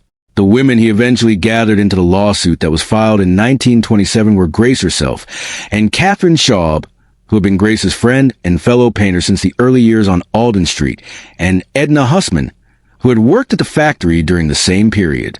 The remaining 2 plaintiffs were Keena McDonald and Albina Larice, Molly Maggia's sisters, who had shared not only a workplace but a family table with the first woman to die of what this work could do, and who were now dealing, in their own bodies, with symptoms that told them clearly what Molly's death had only implied. 5 women, then 5 plaintiffs, 5 histories, 5 individual catalogs of what the years at the Alden Street factory had accumulated in their bones, in their teeth, in their joints, and their blood. Barry spent weeks gathering the medical evidence, consulting with physicians who had examined these women or women like them, assembling the expert testimony that would be needed to explain the mechanism of injury to a court that had no pre-existing framework for what radium deposited in bone actually did over time. He sought out Harrison Martland, whose published work on the dial painters was by now in the medical literature, and who was willing to engage with the legal proceedings as an expert voice. He worked through the records of the company's own medical examinations, which proved to be a more fertile source of material than the company would have preferred, and he studied what had been gathered about the Drinker Report, the independent assessment that had found serious health problems in the workforce, and whose conclusions had, according to the account that was being constructed, not been accurately transmitted to the people those conclusions most affected. Barry was young and relatively inexperienced, and the company he was going up against was neither. The United States Radium Corporation's legal team was composed of people who had spent considerably more time in courtrooms than he had, who were familiar with the tactics and the landscape, and who had access to resources that could sustain a long and complicated defense. They had, in addition, a legal strategy that was both coherent and, from the company's perspective, rational, to challenge the statute of limitations on the grounds that any injury the women had suffered had occurred at the time of their exposure to radium, not at the time when the symptoms became apparent, and that the 2-year window for filing had therefore long since closed. If this argument prevailed, the case would never reach its merits. The question of what the company knew or should have known, the question of the lip and dip technique, and who had taught it, and why it had been maintained, the question of the suppressed or altered drinker report, none of these would ever come before the court. The women would be legally barred from the conversation before it had properly begun. This was the sharpest of the legal obstacles, and it was sharp because it was not without some foundation. The law as it existed in New Jersey at the time had not been designed with occupational disease in mind. It had been designed with accidents in mind. The lost finger, the broken arm, the injury with a specific date and a clear mechanical cause. For that kind of injury, a 2-year statute of limitations is a reasonable instrument. For an injury that accumulates invisibly over years and announces itself only when it has already done irreversible damage, it is a profoundly inadequate one, and Barry's argument that the clock ought to start from when a plaintiff could reasonably have known she was injured, not from the last moment of technical exposure, was asking the court to recognize something that the law had not yet explicitly decided. While the legal machinery was being assembled and contested, the bodies of the 5 women were continuing to do what bodies under these particular circumstances do, regardless of the calendar of the proceedings. This is one of the cruelest features of the situation. The illness did not wait for the lawsuit to resolve, and the lawsuit was going to take time that the illness was not going to grant in any general spirit of accommodation. Each month that the defense found reasons to extend or complicate the proceedings was a month in which the women who were plaintiffs were getting a little worse, or a great deal worse, or, in the worst forecast of physicians treating them, arriving at a place from which certain kind of recovery were no longer available. Catherine Shaw's condition was serious. She had, by the time the case was properly before the court, a history of dental problems and bone pain that had been accumulating for years, and she moved through proceedings with a particular quality of someone who was participating in something important while also carrying a constant, significant physical burden.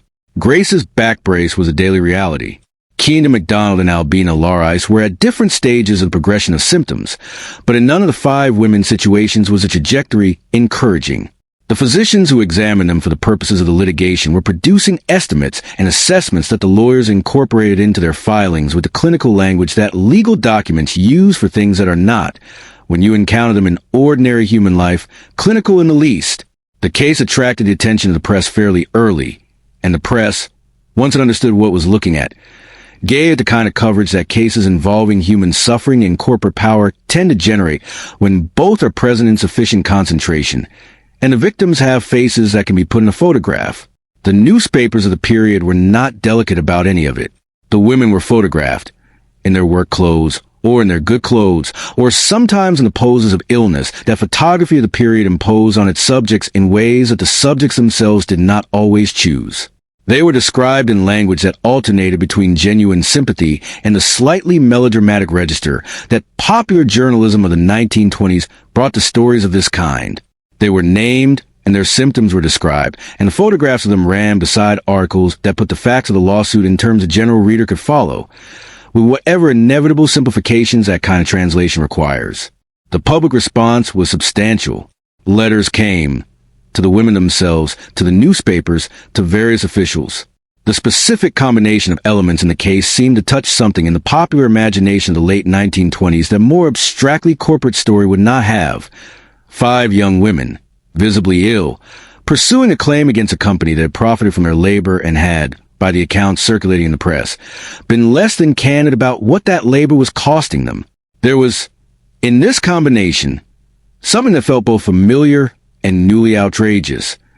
The worker's vulnerability to the employer's knowledge, the employer's capacity to manage information in ways that serve its interests, the specific bodily intimacy of an injury that had been delivered not by a machine or an accident, but by a substance that the women had put into their own mouths, because they had been taught that this was the right and safe way to do the work. The company's defense team pursued the statute of limitations argument with a thoroughness that a team with those resources and those stakes would naturally bring to a line of argument it considered its strongest. The hearings on this preliminary matter were themselves extended, moving through procedural stages, and producing rulings and responses in the slow time of legal process, which has its own tempo that is entirely separate from the tempo of human illness. Barry argued his position with the persistence and preparation of someone who understood that if he lost this argument, he lost the case before the case had actually happened. The medical evidence he was assembling, the physical reality of what had happened to these women and why and through what mechanism, would be relevant only if he could establish a right to present it. The judge presiding over the case was not unsympathetic to the plaintiffs, and this mattered. In the courtroom, where the 5 women were sometimes present and sometimes not, depending on the state of their health on any given day, the human reality of what was being litigated had a presence that legal proceedings sometimes allow and sometimes oppress. Grace Fryer, attending in her brace, sitting through hours of procedural argument about dates and limitations and the technical definition of when an injury legally occurs. She was herself a piece of evidence, as present and specific as anything in a written record, and she knew this, and she sat with it in the way that a person sits with something that is both important and exhausting, and that has required more from her than it was reasonable to ask. There is an account of a moment during the proceedings, part of the story as it has been preserved and transmitted through the journalism of the time and the subsequent reconstructions of historians, in which the judge asked the company's lawyers to consider, in plain terms, the condition of the women before the court. Whether this moment occurred in precisely the way it has sometimes been described is something that the contemporary record is not entirely clear about, but what it points toward is real enough. The case had a dimension that the dry language of limitations, periods, and statutory bars could not fully contain, and at certain moments that dimension was simply present in the room, in the persons of the women who were there. By the spring of 1928, with the legal situation having been argued through various stages and with the company's preliminary challenges having been, in significant degree, overcome, the case was arriving at something that looked like it might become a trial in the fuller sense, a presentation of the full evidence on both sides, before a court that would weigh it.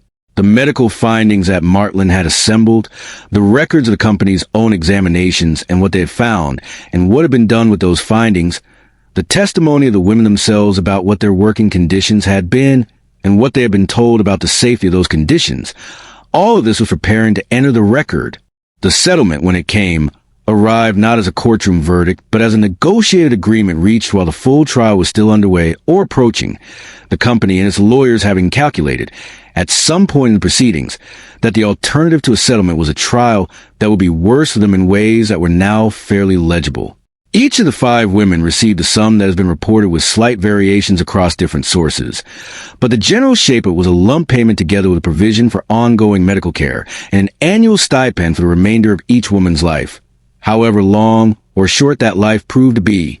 For a working-class woman in 1928, the lump sum was not a trivial amount. It was more money than most of the women had ever held or expected to hold, and it addressed certain immediate practical problems of severe and expensive illness in ways that nothing else had been positioned to address. But settlement is not the same as vindication, and the women and those close to them understood this clearly enough. The United States Radium Corporation did not admit liability. It did not, in the formal language of the agreement, concede that it had done anything wrong. The settlement was a business decision, made in the calculus of what the alternative would cost, and its terms were written in the language of business rather than the language of accountability. The harm that had been done to these women, the specific mechanism, and the accumulated evidence of corporate awareness and institutional failure, none of that was established in the formal verdict of a court, because there was no formal verdict. There was a document and signatures and provisions that would be carried out over years, and whatever the women felt about the distance between what they had gotten and what the situation had, from the beginning, actually been.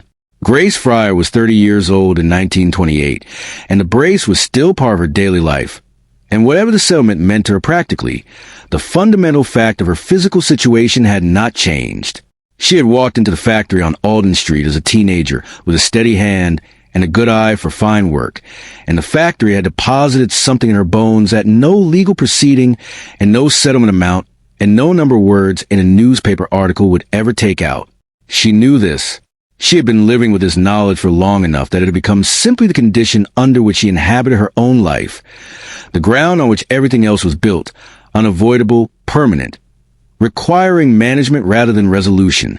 Catherine Shaw was also 30 or close to it, and the newspapers had been taking her photograph for the better part of a year, and she had said what she had to say to reporters who came to ask her how it felt to be in this situation. And she had gotten through the hearings and the waiting and the procedural delays and the settlement. And now the legal part of it was over, and the other part, the part that took place inside her own body, in its own time, according to its own logic, was continuing, as it had continued through all the months when the law was doing its slow business around and above and beside her. The story had been told in the newspapers as a story with resolution. 5 women sue a corporation. 5 women win.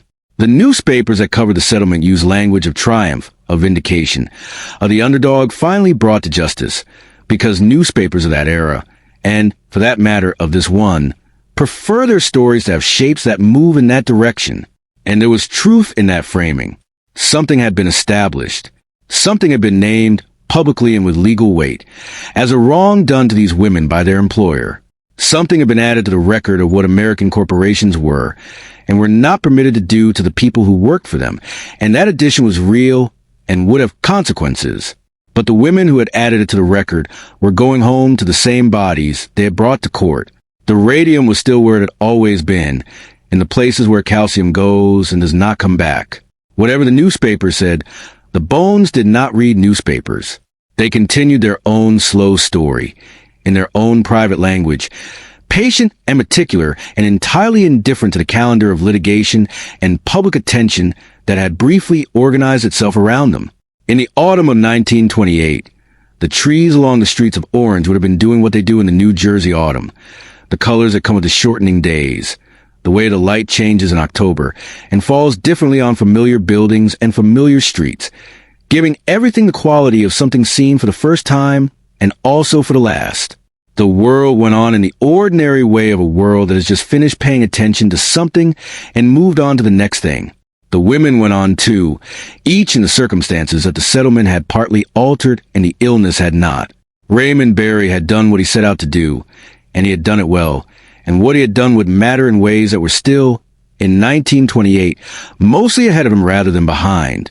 He had taken a case that nobody else would take, and he had taken it to a place where it could not be entirely ignored, and the women who had depended on him to do this had not been entirely wrong to depend on him. This is the modest, accurate thing that can be said about it. The grander things, the claims about precedent and transformation and the arc of history, belong to a later view, from a longer distance, where the connections between one event and what followed can be seen more clearly than they can from inside the event itself. The light was doing something particular in the afternoons of that autumn, as it always does in the season when it is beginning its long withdrawal, coming in at an angle that makes familiar rooms look briefly strange and golden. It came through the windows of houses on the streets of Orange where the women lived their lives, fell across kitchen tables and the backs of chairs, moved slowly across the floor in a way that afternoon light moves when you have nothing specific to do but notice it.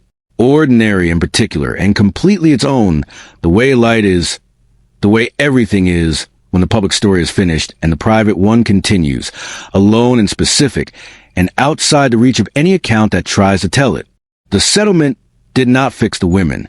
This is such an obvious thing to say that it barely seems worth saying, and yet it is a thing most easily misplaced when the story is retold in the shorthand of legal triumph.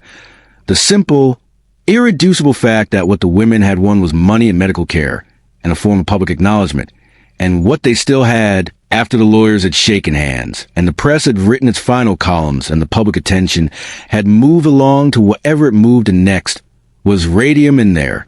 Bones. The two things existed in completely separate registers. The law had done what it could do, which was to establish a wrong and attach a consequence to it. And it had done this imperfectly and after a long delay and through a settlement rather than a verdict. The bones had done and would continue to do what bones containing a permanently embedded radioactive element do, which was not affected by settlements or verdicts or any other artifact of human procedural life. Grace Fryer died in 1933. She was 34 years old. She had lived 5 years past the settlement, and those 5 years had contained their own texture. The particular texture of a life being lived under difficult physical circumstances by someone who had already demonstrated, at considerable cost, that she knew how to persist. The brace had remained. The pain had remained, or had changed into other forms of itself as the progression of her condition moved through its own stages. She had spent enough time being looked at, photographed, and publicly described by this point that she had presumably developed whatever relationship a person develops with a version of herself that circulates in newspapers and public accounts. The version that is both recognizably you and not quite you, flattened into the dimensions that a public story requires. Whatever she made of that version, the private one continued in the ordinary dailiness of life. In the mornings and evenings of her specific days, in the company of particular people who were her people, in the small satisfactions and frustrations that fill a life regardless of what is happening in it at the level of legal proceedings and public attention. Catherine Schaub, her friend from the factory floor, the young woman who had sat beside her or near her at the long tables through the years when the brushes were moving and the days were accumulating, also died in 1933. That they died in the same year, after having shared so much of the preceding decade, has a quality that words reach for and do not quite capture.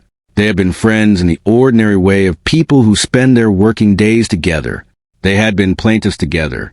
They had been photographed together, had appeared in the same articles, had been described in the same terms by writers who were trying to make the situation legible to a general public. That their bodies, having received the same invisible burden through the same mechanism during the same years at the same tables, arrived at their respective ends within the same 12 months, seems less like coincidence than like a kind of terrible consonance. The two lives that had run parallel for so long, ending at approximately the same point in the same curve. The other women in the case survived for different lengths of time, in different states of health, carrying different versions of what the work had deposited in them. Albina Laurais, the youngest of the Maggia sisters, lived into the years that followed the decade of the lawsuits, navigating a life that the illness continued to shape in ways that were not always visible from the outside but were, by every account, continuously present.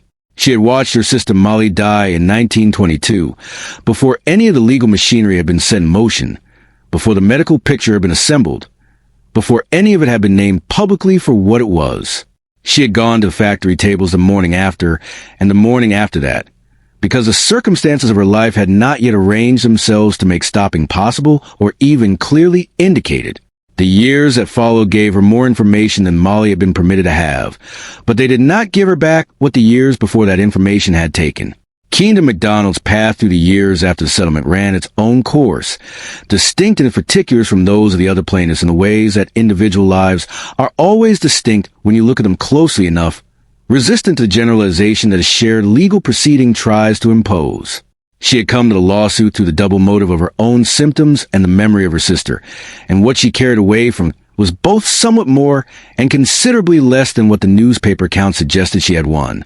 The medical care that the settlement provided was real, and it mattered. The ongoing stipends allowed these women to manage the practical dimensions of serious illness without the additional burden of financial ruin that illness had, for most working-class people of that era, routinely brought with it. This was not a small thing. For people without independent wealth, the capacity to be sick without simultaneously becoming destitute is a form of protection that enables, at minimum, a dignified engagement with whatever time remains. That the company whose practices had created the need for this protection was also the source of it had a particular irony that the women themselves were presumably not unaware of, and that they presumably process in whatever way a person processes a specific kind of irony that is delivered not by a storyteller, but by the circumstances of your actual life. In Ottawa, Illinois, the story that had been quietly developing in parallel with the New Jersey case was moving toward its own confrontation on a slightly delayed timeline that reflected the later opening of the Columbus Street factory. By the early 1930s, the workers of the Radium Dial Company were experiencing in their own bodies the same progression that the Orange women had experienced in theirs, arriving at the same bewildering symptoms: the dental deterioration, the bone pain that moved and deepened and did not resolve, from the same mechanism, through the same years of lip and dip and point at the same long tables, under the same well-maintained fluorescent assurance that the work was safe.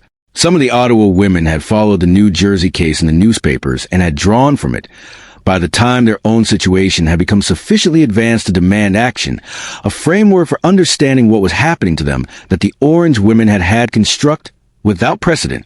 Among them was Catherine Wolfe, who had married and become Catherine Donahue, and who became, in the Ottawa case, something of what Grace Fryer had been in the New Jersey one, a specific human face attached to a situation that could otherwise be managed by those with reason to manage it as an abstraction. By the time the legal proceedings in Illinois were underway, Catherine Donahue was seriously ill, and the specific form her illness had taken. The pain in her hip, the deterioration of her jaw, the way she moved through the days of her life in the late 1930s with the careful economy of someone for whom ordinary motion had become a considered act was consistent in every measurable way with the condition that had been documented in the New Jersey women a decade earlier. Her case, and the cases of the other Ottawa women who joined it, moved through the Illinois court system along a path that was both informed by the New Jersey precedent and complicated by the specific tactics of a company that had watched the New Jersey proceedings carefully and was not without its own legal resources. The Radium Dial Company mounted a defense that challenged the plaintiffs in procedural and evidentiary ways that were, by this point, familiar in outline if different in specific detail. The women who were plaintiffs in Illinois were, like the women who had been plaintiffs in New Jersey, getting sicker while the proceedings went on around them. Catherine Donahue died in 1938, at an age that mirrors, with a painful precision, the ages at which the New Jersey women had died. In her 30s, years short what a life in ordinary health would have been expected to hold. The Illinois Supreme Court, in reviewing the case after her death, issued a ruling that has been cited in the subsequent history of occupational disease law as a significant establishment of the principle that the legal clock for a disease claim begins to run from the point at which the disease becomes reasonably discoverable, not from the point of initial exposure, which in these cases had preceded the discovery of injury by years or even a decade.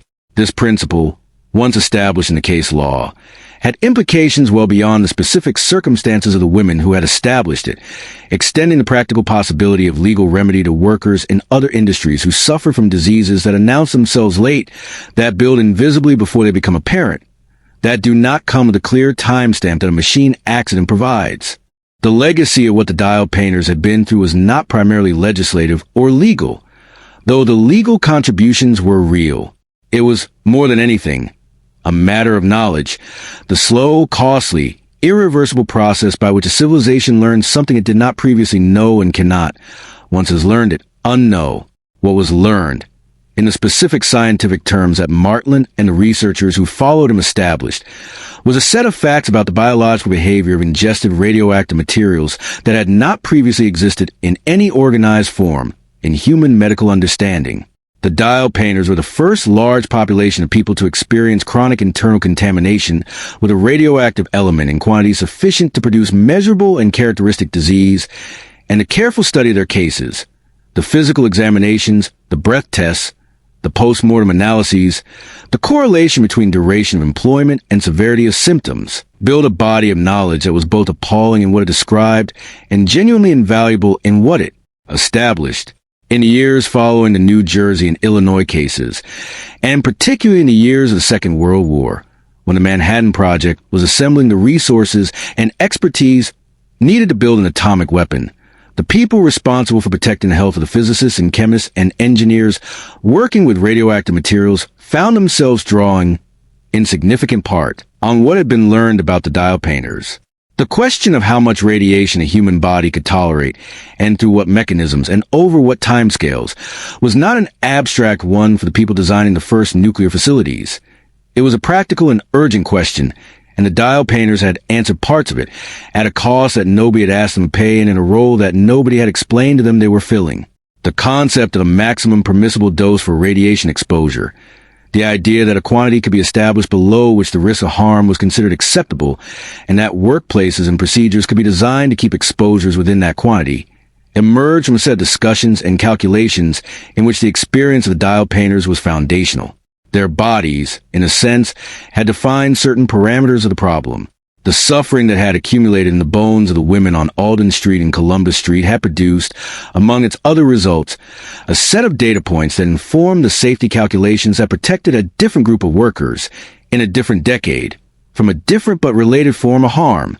This is a strange kind of legacy to contemplate, that the harm done to a group of young women in New Jersey and Illinois in the 1920s contributed, through the careful work of people who studied that harm with genuine seriousness, to the protection of people those women would never meet, in circumstances they could not have imagined, against risks they had never been warned about. It does not resolve anything. It does not constitute compensation or justice, or any of the things that the women themselves would have chosen in place of what happened to them, if they had been given a choice. But it is a fact, and it is worth holding as a fact rather than either inflating it into a comfort it cannot genuinely provide or dismissing it in favor of the anger that the situation also, entirely reasonably, invites. The broader regulatory arc that the dial painters' cases contributed to was a long one, measured in decades rather than years. The development of meaningful federal standards for occupational radiation exposure, the expansion of workers' compensation law to include occupational diseases with delayed onset, the strengthening of employer obligations to disclose known workplace hazards to employees. None of these happened immediately, or as a direct result of a single case or a single ruling. They happen in a way that institutional change generally happens, through the slow accumulation of precedents and arguments and political pressures and public attention, of which the dial painters were a significant contribution, but only one among many. What the New Jersey case had established, most durably, was the legal and moral seriousness of the principle that an employer who has reason to know that a workplace practice is hazardous is obligated to share that knowledge with the workers who are exposed to it. This principle sounds, stated plainly, like something that should never have required 5 women in back braces to spend years in courtrooms to establish.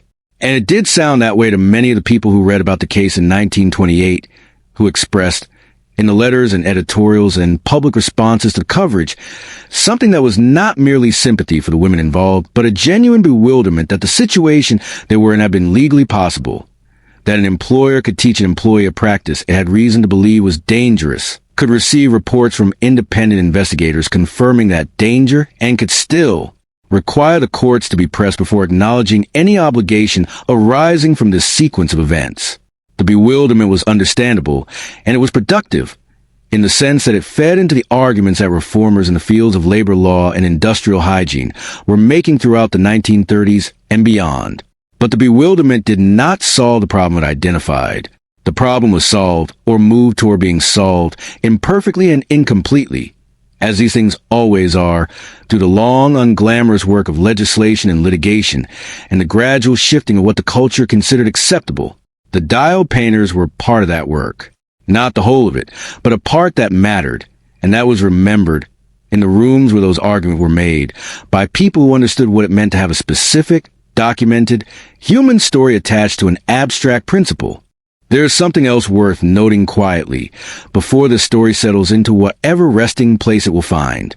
Marie Curie, who had isolated radium from its ore in her Paris laboratory more than 30 years before the courts of New Jersey and Illinois were trying to establish what it did to the bodies of the women who had worked with its compounds daily, died in 1934.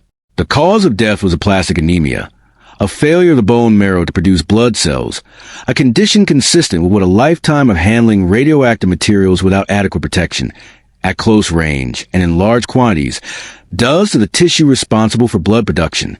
She had worked with these materials in the years before the hazards were understood, with her hands and in poorly ventilated rooms, and with an intimacy of contact that the knowledge of her era did not identify as dangerous. Her laboratory notebooks from that period are still radioactive, still kept in lead-lined boxes at the Bibliothèque Nationale de France, still requiring protective equipment to handle safely. The glow she had watched with such pleasure in the dark of her Paris laboratory, the pale blue light that she had found beautiful, had been, all along, the glow of something that her body was absorbing, slowly, in quantities that would eventually make their own quiet reckoning. She did not know this, in the years when the notebooks were being written. The women on Alden Street did not know it either. In the years when the brushes were moving, the not knowing was not, in either case, a failure of intelligence or care. It was the ordinary condition of people inhabiting a moment in the development of understanding, when the light that would eventually illuminate a danger had not yet arrived. The difference The difference that the lawsuits were about, and that the subsequent history of occupational health regulation has been partly about, is what happens when the light begins to arrive, and who controls the switch. Picture Orange, New Jersey, on a winter evening sometime in the early 1920s. Not the years of the lawsuits, not the years of illness. Earlier than that, when the world was still arranged the way it had been when the factory opened, and the long tables were full, and the brushes were moving, and the afternoon was giving way to something darker outside the high windows of the well-lit room. The shift is ending. The brushes are being cleaned and returned to their places. The trays of finished dials are stacked and ready. The aprons are coming off their pegs. There's a quality of release in the room, the mild lightening that comes at the end of the day of concentrated work when the concentration is no longer required, and the evening opens up ahead of you, uncommitted, full of whatever it is going to be. The voices in the room are doing a particular thing that voices do when the workday is formally over, a little looser, a little less directed, following their own paths rather than the paths that the structure of the day had set for them. And then the door opens and the cold comes in, and the women come out into the winter street, buttoning coats, adjusting scarves, finding their footing on pavement that may have ice since they arrived this morning. They move through the lamplight and into the shadows between the lamps and back through lamplight again, and in the shadows. If you were watching, if you happen to be on this street at this hour and happen to be looking in the right direction, you would see it. The glow, soft and cold and faint, barely visible, more something you sense than something you could confidently point to. In the hair of the woman nearest you, along the backs of her hands where the paint has worked into the fine creases of her knuckles, perhaps on her jaw or her cheek where she had rested her fingers sometime in the afternoon without thinking. She is talking to the woman beside her and not thinking about the glow at all. She is thinking about whatever is waiting for her at home, or about what was said at the table this afternoon, or about nothing in particular. The pleasant cognitive blankness of someone who has done a day's work and is now between one version of her life and the next. The evening is hers for a few hours. The cold is bracing after the warmth of the room. The lamplight comes and goes as she moves through it. From here, at this distance, 100 years on, you know things she does not know. You know about the calcium pathways in the bone matrix and the process by which an element finds its way into a place where it cannot be retrieved and begins, from inside, its long and patient work. You know how the story continues from this evening. Not just for her, but for the ones who walk beside her, the names that will come to matter, the years that are still ahead in the dark. You know the whole long shape of it, the way you can see the whole shape of something only when you are far enough from it. And you hold that shape now against the simple image of the woman in the street, the faint glow on her hands, the cold breath rising from her as she talks.